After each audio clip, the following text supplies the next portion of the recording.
At the beginning of the film, a woman is assisted by her mother-in-law and a midwife as she gives birth. After the delivery is completed, the midwife leaves for home. Soon after, the baby's eyes turn red and a supernatural voice calls her Maryam. The screen then cuts to the real Maryam. She says this is a story she has never shared before, not because she was afraid, but because she was never alone.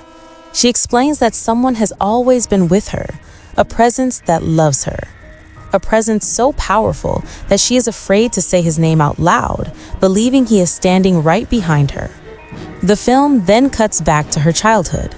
A few children watch young Maryam from their classroom, whispering that she is always alone and that she spends time with demons. Maryam speaks to someone invisible, asking why the other children refuse to play with her. She tells him that they call him evil, even though he is kind to her and often gives her money for popsicles. The children begin laughing, calling her a weirdo and mocking her for being friends with demons. Suddenly, they realize Maryam is gone, only to see her reappear, insisting that he is not a demon, sending the children running in fear. Later, in class, the Jinn writes in Maryam's notebook, "I will always protect you." When the teacher asks her to explain the story of Adam and Eve, she stays silent until the Jinn whispers to her. Suddenly, she speaks angrily, saying the Ifrit Jinn have existed since the time of Prophet Solomon and that one once moved the Queen of Sheba's throne, leading to her conversion to Islam. She describes the Jinn as powerful and ruthless.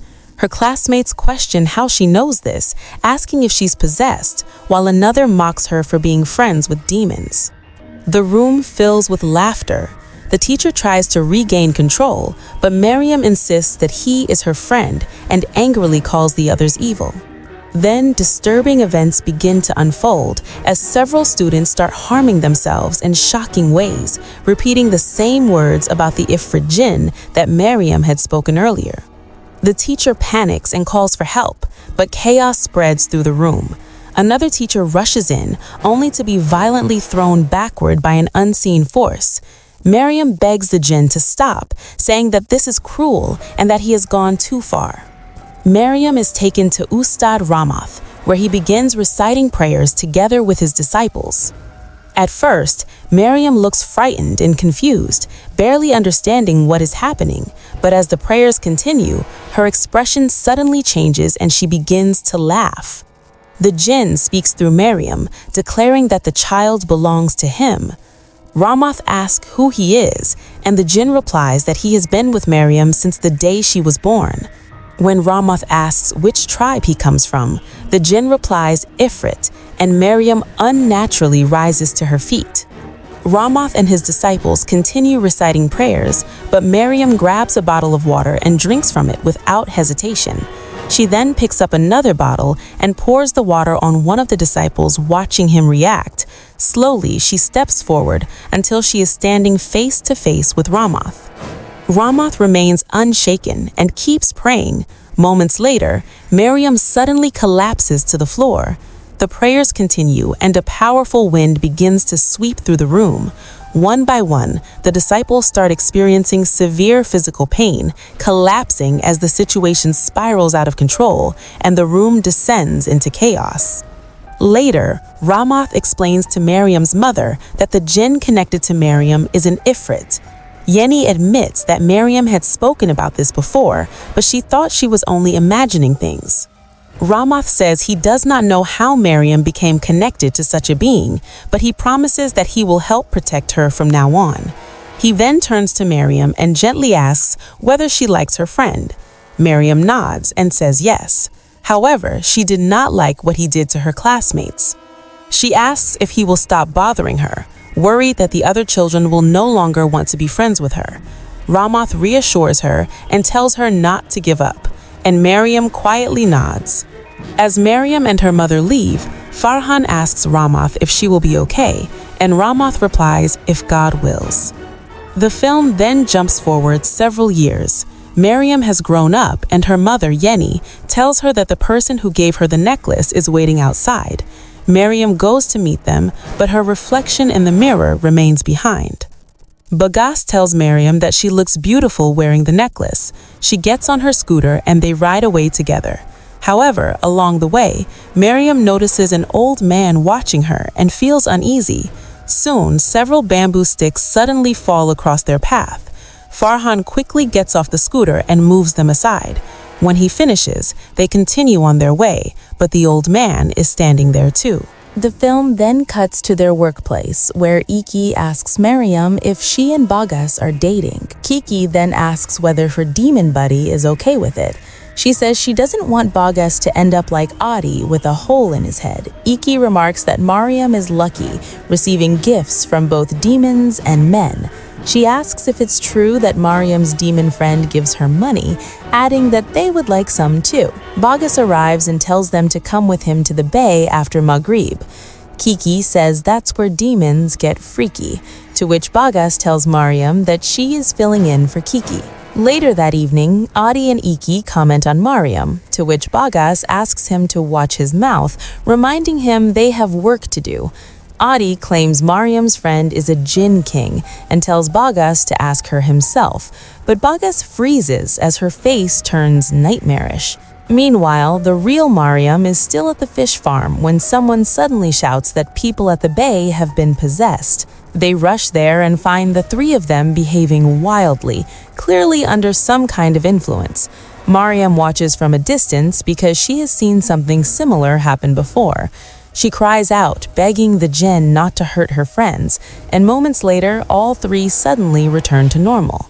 Later, Bagas tells Taufik that it isn't Maryam's fault, but Taufik responds that Kiki and Iki both clearly said Maryam was in two places at once, and that the possession stopped the moment she arrived.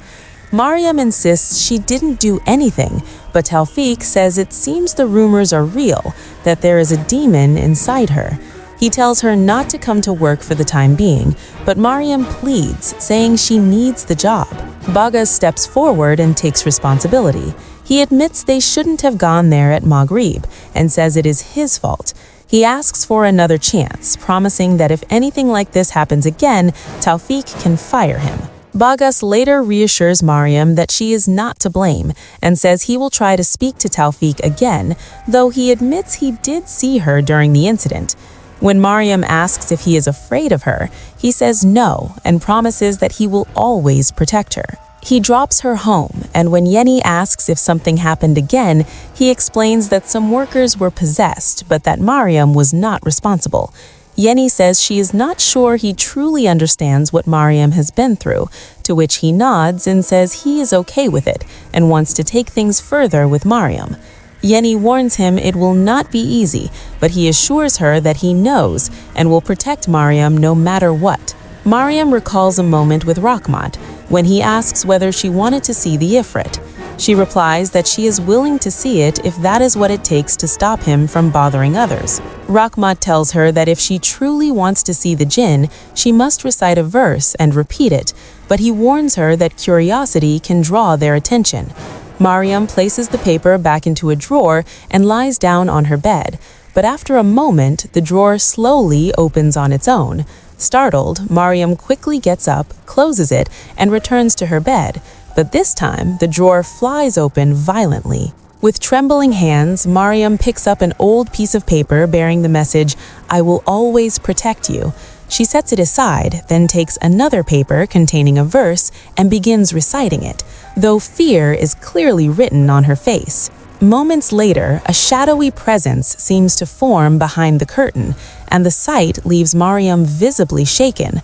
Suddenly, Yenny pulls the curtain aside and asks what is wrong, but Maryam is too overwhelmed to respond. Yenny steps closer, and Maryam finally admits that she is exhausted and just wants a normal life. Yenny asks her to be patient and explains that Bagas has already spoken to her and that she has discussed everything with Rahmat, who believes this is a positive sign. The next day, Maryam asks Bagas if he is truly sure about marrying her, admitting that she is afraid he might get hurt, to which Bagas reassures her that he is serious about their future and tells her not to be afraid. That evening, Bagas drops Maryam off at home, but as he tries to start his scooter, it won't turn on, and behind him stands a figure identical to Maryam. After a few tries, the scooter finally starts and he rides away. The next morning, the Jinn snatches her necklace, jolting her awake. As she sits up, she finds it on the floor and picks it up, still trembling with fear as she senses the Jinn's presence. She places the necklace back into its box and opens the window, only to see someone urinating, who turns out to be Bagas, clearly not in his senses. Shocked, she rushes outside and finds a crowd gathered in front of her house. Bagas's mother arrives moments later, and it becomes clear that Bagas is still urinating against Maryam's home. He suddenly steps closer to Maryam, and blood begins to pour from his mouth, and what he does next is so disturbing that Maryam screams in terror. Her mother runs toward him to check on him, but he violently throws her aside. The horror drags on as he continues hurting himself, and everyone watches in terror until he collapses. Later, at Bagas's burial, her mother blames Maryam for her death and orders her to leave. As Yeni takes her away, a girl grabs Rahmat's hand and in an eerie voice threatens him, but Rahmat calmly says life and death belongs only to God. Overwhelmed by everything that has happened, Maryam breaks down and reaches a dangerous emotional point, while her mother desperately tries to stop her. Moments later, Rahmat arrives and urges her not to blame herself. Maryam asks what they can do, insisting that Bagas died because of her, but Rahmat tells her never to give up, warning that this is exactly what Ifrit wants. Just then, Rahmat senses a presence nearby and strongly declares that humans are stronger than Jinn. That night, Rahmat tells his student Rizki that he will be praying until dawn and asks him to make sure no one disturbs him.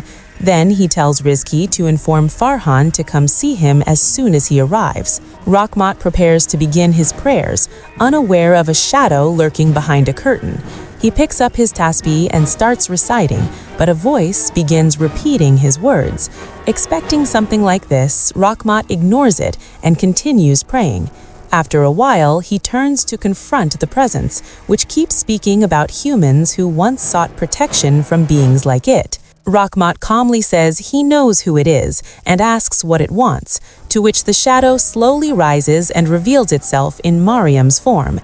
It then suddenly appears right in front of him and asks whether he truly believes this is enough to separate it from Maryam. The lights then flicker before the place is plunged into complete darkness. Maryam wakes to find Rahmat beside her bed, gently asking if she has prayed, and she says she only wants to worship in peace and live a normal life. Rahmat reminds her that God helps those who pray and endure, urging her to stay strong. As he gets up to leave, Maryam asks what she will do without him. Rahmat replies that he is only a servant. It is God who has been helping her, and God always will. Maryam then wakes up and realizes that Rahmat is not in this world now. Later, at Rahmat's burial, Farhan tells Maryam to be strong, and she stands still as the weight of Rahmat's absence settles into her silence. When Maryam returns home, she angrily confronts the unseen presence, asking what it wants. She says it is attached to her, so why does it keep bothering others? Overwhelmed, she asks if it wants her gone, but her mother tries to calm her, urging her to seek forgiveness and trust in God. Suddenly, they hear a loud crash from inside the house, and they find Maryam's room completely torn apart. Among the mess, Maryam notices a note that reads, "Be with me." Maryam breaks down, and in a moment of panic, she grabs a sharp object nearby. Her mother immediately tries to stop her, blaming herself and begging her not to do this.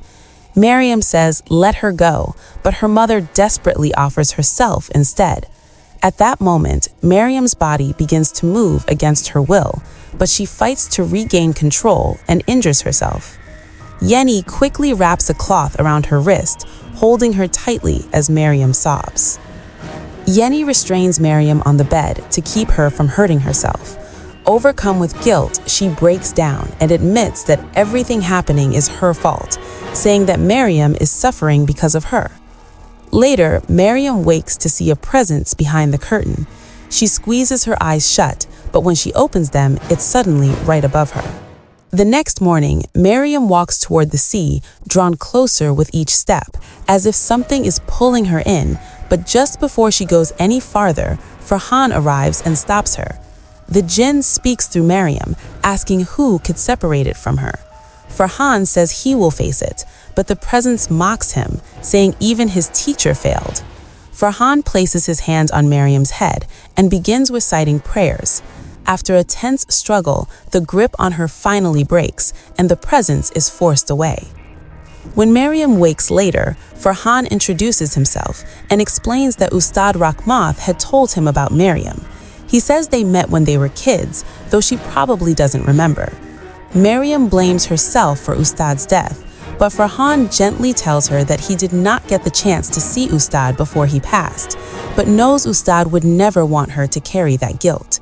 He tells her that loss is not meant to be borne alone, and that life and death unfold by God's will. That evening, Farhan reads a letter Rachmath left behind. Protect Maryam from the jinn trying to claim her. Only love born from sincerity can shield her.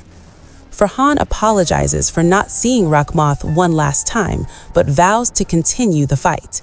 He begins reciting prayers for Rachmath's soul, but after a moment, several jinns suddenly appear and begin repeating the prayers. Farhan confronts them, and the jinn says Maryam already belongs to it, warning that he will die for nothing. With that, the jinn vanishes, and the others fade away with it. Meanwhile, Maryam finds herself in the jinn's world, and as she looks around, she suddenly realizes the jinn is standing right behind her, and she jolts awake, realizing it was a nightmare. But the relief doesn't last, as she sees a portal forming nearby and screams in terror, only to jolt awake once again. The next day, Kiki tells Iki she heard Maryam try to kill herself at the beach, but was saved by the new Ustad. Iki asks if Kiki isn't worried about Maryam working there again, wondering what if they end up like Bagas. Hearing this, Maryam snaps.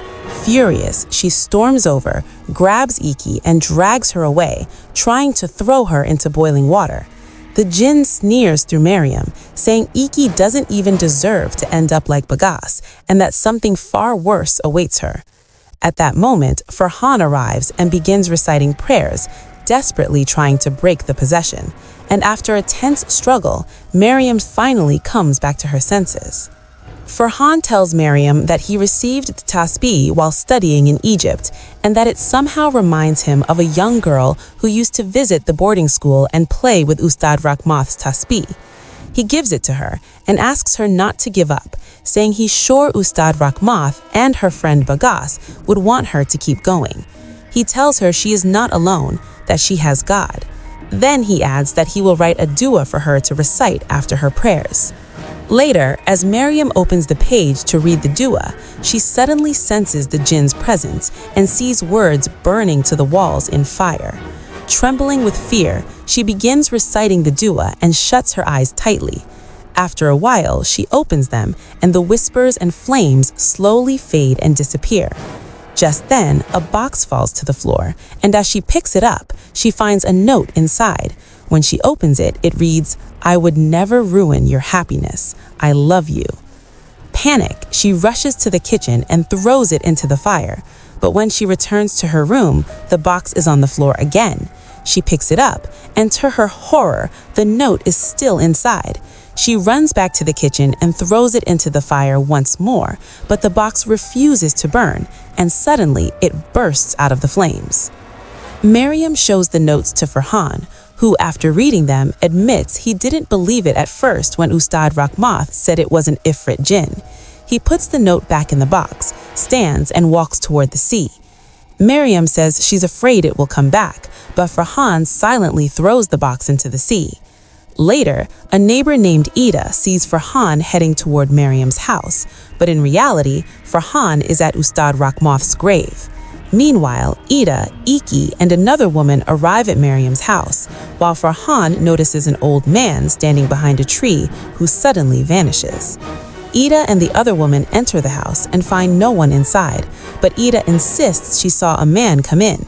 Iki says no one's in the back, when suddenly the doors and windows slam shut, and Maryam, possessed by the jinn, rises in the corner. Ida and the woman begin to choke, blood spilling from their mouths, and as Iki steps forward to help them, the jinn violently shoves her, smashing her into the window. Hearing the commotion, Maryam rushes inside, only to freeze in horror at what she sees. By the time Farhan arrives, a crowd has gathered outside Maryam's house, shouting at her to take responsibility and throwing stones at Yeni. Farhan tries to calm them, but is hit by a stone. Maryam asks how much longer she has to be a burden to everyone around her, to which Farhan tells her that he was at Ustad's grave when he heard his voice reciting the Quran, speaking of how God created spouses from among their own kind. Maryam says humans belong with humans, just as jinn belong with jinn. Farhan says in God's name he wants to marry her, but the jinn takes over Maryam and asks, "Didn't I make it clear?" declaring that no one can separate it from her. Farhan calmly sits beside her and begins reciting prayers, and the jinn says it will never allow her to marry, but Farhan answers that he will marry her. The jinn threatens his life, but Farhan replies that life and death are in God's hands alone, and continues reciting. Slowly, the prayers begin to take effect, and after a tense struggle, the presence is finally forced to leave Maryam's body. The next day, Maryam asks Farhan if he is marrying her out of pity, but he says that the choice is hers and he will never force her. He tells her that God always makes a way, even when it isn't the one we expect, and that he will love her for God. Just then, a supernatural voice begins to whisper Maryam's name. Startled, she runs, but the voice follows, telling her that Farhan's love isn't real. When Maryam reaches home, the voice whispers her name again, and to her horror, she sees the jinn looming right above her. She begs it to stop interfering with her life, but it responds by saying that it loves her more than anyone ever could. Maryam says that she will marry Farhan and sits in a corner, beginning to recite prayers. After a while, Yeni suddenly shakes her, and the whisper and the flames vanish. Later, when Maryam reaches for her prayer clothes, the light in the washroom suddenly goes out. The jinn then calls out her name, and before she can react, she is pulled inside the bathroom. When Maryam doesn't return, Yeni grows worried and goes looking for her. She checks inside and around the washroom, but Maryam is nowhere to be found. Yeni rushes back to the prayer hall and tells Farhan that Maryam is not in the wudu room. Farhan asks Yeni if she gives her blessing for him to marry Maryam. She says that she does, but Maryam is not there, to which Farhan replies that he can marry her no matter where she is. Meanwhile, Maryam wakes up and finds herself in the jinn's realm. Panicked, she searches desperately for a way out, but as she runs, she witnesses several jinn passing a baby from one to another until it is finally handed to the Ifrit. Horrified, Maryam flees, trying to escape, but just then she hears Farhan's voice. He is making a vow to take Maryam as his wife. Farhan completes his vow and the imam begins the marriage ceremony, but before Farhan can give his acceptance, a bottle explodes on its own, then another follows, startling everyone present. Undeterred, they try once more, but just before Farhan can complete the vow, his friends suddenly collapse in distress, causing the ceremony to halt once again. Back at the jinn's realm, Ifrit surrounds Maryam and extends her hand towards her, but when she doesn't take it, it asks how could she reject it, saying he has always been by her side. It says no human has been as loyal to her as he has. It asks, don't she remember she has been here before? She tells him don't compare himself to the people in her life, saying they love and accept her for who she is, and she will always choose them over him. Meanwhile, Farhan tries once again, and this time he finally manages to complete the ritual. The jinn tells Maryam that she can never escape him, and at the same moment, Farhan begins reciting prayers, which Maryam can also hear. She joins him, and as they continue praying together, the effect becomes clear, forcing the jinn to finally leave her alone.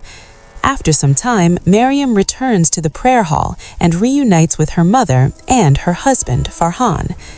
The real Maryam says that he follows her wherever she goes, watches everything she does, and she knows that he is still here. Next, we see Farhan and Maryam praying together in a room. However, the real Maryam then enters the house, revealing that the Maryam with Farhan is actually the Jinn, and the film ends by suggesting that even love and faith might not be enough to truly escape an Ifrit's obsession.